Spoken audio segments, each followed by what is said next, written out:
स्थान इसलिए चाहिए कि किस तरह से पंडित नेहरू का नाम को छोटा आपको खटकता है। मैं पुनः पूछ रहा हूं कि अगर उसमें इंदिरा जी और राजीव जी का आ गया, उसमें किस बात की खटकन हो रही है, मैं नहीं समझ पा रहा हूं। दूसरा, उन्होंने कहा प्रधानमंत्री है, क्या ये विशेष नहीं है? बहुत विशेष प्रथम प्रधानमंत्री। आपको पता है वो कैसे प्रधानमंत्री बने थे? वो 15 अगस्त 47 को नहीं बने थे, 2 सितंबर 46 को बने थे। और कैसे बने थे भी बता रहा हूं। जब कैबिनेट मिशन प्लान अप्रूव हुआ मार्च 46 में, तो अंग्रेजों ने यह कहा कि जो कांग्रेस का अध्यक्ष होगा उसी को हम अंतरिम सरकार का प्रधानमंत्री बनाएंगे। अप्रैल 46 में कांग्रेस की कमेटी की बैठक बुलाई गई। गांधी जी ने कहा मौलाना आजाद स्टेप डाउन करें, नया अध्यक्ष चुना जाएगा। और नए अध्यक्ष चुनने के लिए 16 कांग्रेस कमेटियों से प्रस्ताव मांगे गए। और यह बात मैं ऐसे हवा में नहीं बोल रहा हूं, जेबी कृपलानी जो कांग्रेस के अध्यक्ष रह चुके हैं उसमें इसका उल्लेख है, मौलाना आजाद की किताब में उल्लेख है, दुर्गादास की किताब India from Curzon to Nehru and thereafter में है। तो जानते क्या हुआ? एक वोट आया पूरे देश से पट्टाभी सीतारमैया को, एक वोट आया जेपी कृपलानी को, और शेष सारे वोट आए सरदार पटेल को, और 0 वोट आया जवाहरलाल नेहरू को। उसके बाद कह रहे हैं जनता से नहीं चुन के आए थे। जनता छोड़िए, पार्टी में भी किसी ने आपको, एक कांग्रेस कमेटी ने वोट नहीं दिया। और उसके बाद प्रधानमंत्री कैसे बने? 2 सितंबर 46 को विधि द्वारा स्थापित भारत का संविधान नहीं था। किसके प्रति निष्ठा की शपथ लिए थे? क्वीन के प्रति निष्ठा की शपथ लिए थे ना। वेवेल ने शपथ दिलाई थी ना। यूनियन जैक झंडे के नीचे शपथ लिए थे ना।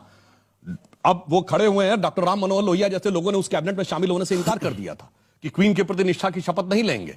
इसलिए मैं कहना चाहता हूं कि अगर आप इस पे आएंगे, पहले थे तो वो पहले ही नहीं थे, वो पहले ही नहीं थे, बड़े अलबेले प्रधानमंत्री थे। इसके बावजूद हम ये मानते हैं कि वो प्रथम प्रधानमंत्री थे। उस पूरे संग्रहालय में उनका प्रथम स्थान है। मगर कोई ये कहे कि साहब हमारा ही एकमात्र स्थान होना चाहिए और मेरे लिए एक्सक्लूसिव होना चाहिए, तो वो मेरे विचार से अपने को राष्ट्र बड़ा छोटा सा जवाब इस पर, उसके बाद देखिए, अलबेले तो थे वो।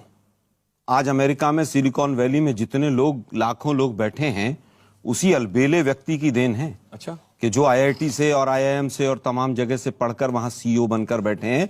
मोदी जी की पप्पू पाठशाला से नहीं पढ़ के बैठे हैं, मोदी जी के वड़नगर के स्कूल से नहीं गए हुए।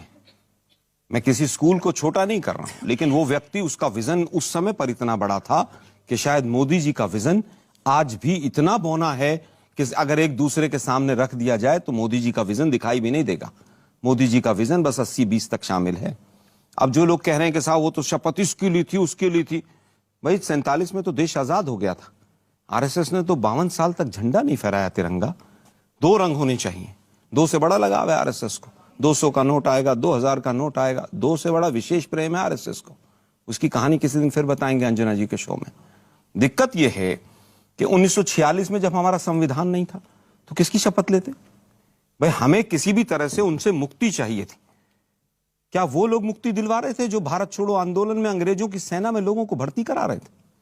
वो लोग जो सुभाष चंद्र बोस के खिलाफ लड़ रहे थे, क्या उनकी शपथ लेते? क्या आपके अगर आइकॉन थे तो मुझे बताइए। आपके गुरुजी हुए, तमाम लोग हुए, क्या वो बंच ऑफ थॉट्स में क्या क्या लिखा? आज क्या इसके ऊपर चर्चा करें हम? आपने कितनी योजनाएं अपने स्वतंत्रता सेनानियों पर 9 साल में चालू की? उसे एक योजना का नाम बता के जाइएगा कि वो योजना हमने देश भर में चलाई और हमारे यहां से आरएसएस से एक स्वतंत्रता सेनानी थे, वो उनके नाम पर हमने शुरू की। हम ये नहीं कह रहे, आप बनाइए ना, 2 बिल्डिंग बनाइए, 4 बनाइए, 6 बनाइए, सबको रखिए। किसने मना किया आपको? लेकिन पंडित नेहरू के स्थान को, जो उनका घर था, जहां अंतिम सांस ली, जहां पर मेमोरियल और लाइब्रेरी है, और वो भी संपत्ति 1964 में राष्ट्र को समर्पित कर दी गई। उसमें भी कहीं के यानी कि कांग्रेस की है या किसी के राष्ट्र की संपत्ति है वो। लेकिन पंडित नेहरू से इतनी एलर्जी है, इतनी दिक्कत है कि उसको नाम बदलने से छोटा एलर्जी है, वो कह रहे हैं आप लोग। पहली बात मैं कहना चाहता हूं, ये बताइए सरकारी बंगला था, पर्सनल था? मतलब सरकारी बंगले को अपना मान लिया। सवाल पूछना था भाई, आप कौन थे उसको समर्पित करने वाले? That was a government property. यही है, पूरे देश को अपना मान लिया। ये इनके साथ बहुत बड़ी समस्या है कि ये हर चीज को, और देश को ऐसा ही नहीं माना। पंडित नेहरू भारत के पहले प्रधानमंत्री थे, एक और मामले में पहले थे।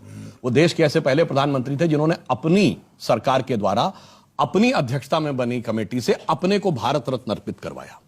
दूसरी प्रधानमंत्री थी इंदिरा गांधी, जिन्होंने अपनी सरकार में रहते हुए अपनी अध्यक्षता में अपने द्वारा अपने को भारत रत्न अर्पित कराया। सनही आप खुल के अब आलोचना पर आ गए। नहीं देखिए, हम वो भी तो सिर्फ वापस ये ले कह रहे हैं। लीजिए, हम तो सिर्फ ये कह रहे हैं, सुनिए, अगर ये बंच ऑफ थॉट तो मैं कोट करना चाहता हूं, मैं वाक्य नहीं बोलना चाहता हूं। मौलाना आजाद की किताब इंडिया विंस फ्रीडम में उन्होंने नेहरू जी के बारे में क्या शब्द बोला है, जाके देख लीजिएगा। वीएन गाडगिल की किताब, जो नेहरू जी की सरकार के में मंत्री थे, उन्होंने किताब का नाम है फ्रॉम इनसाइड द गवर्नमेंट, जाके देखिएगा नेहरू जी का। और नेहरू जी के निजी सचिव एमओ मथाई की किताब reminiscence of the Nehru era, उसमें जाके पढ़िएगा। तो मुझे बोलने की जरूरत नहीं है, समस्त चरित्र चित्रण आपके पास पूरी उसके साथ सामने आ जाएगा। पंडित नेहरू का इसलिए मैं मर्यादा रख रहा हूं, नहीं बोल रहा हूं। पंडित नेहरू का व्यक्तित्व इतना बड़ा था, बहुत बड़ा व्यक्तित्व दिखेगा उसमें। डॉक्टर श्यामा प्रसाद मुखर्जी घोर आलोचना करते थे, उनको बिना किसी पद के उन्होंने मंत्रिमंडल में रखा कि हमें विपक्ष चाहिए। और इनकी कुंठा की जो धार है वो अभी देखने को मिल रही। ये तो अभी 2014 के बाद से 2 चुनाव में सुभाष चंद्र बोस के परिवार को बुलाकर 7 रेस कोर्स में और तमाम जगह पर किस तरह की नौटंकियां हुई आप लोगों ने देखा, कांग्रेस को कोसने के लिए। मैं पूछना चाहता हूं, 6 वर्ष के करीब अटल बिहारी वाजपेयी जी रहे और 9 वर्ष इनकी सरकार हो गई, सुभाष चंद्र बोस जी को भारत रत्न आज तक क्यों नहीं दिया गया? मूर्ति स्थापित कर दी गई वहां बताइए ना जहां भाई। किंग जॉर्ज की मूर्ति हुआ करती थी। छोड़ इतना दीजिए। बड़ा सम्मान दिया हमने- गया सुभाष अरे भाई, चंद्र बोस सुभाष चंद्र बोस क्या भारत रत्न के लिए नहीं बने थे?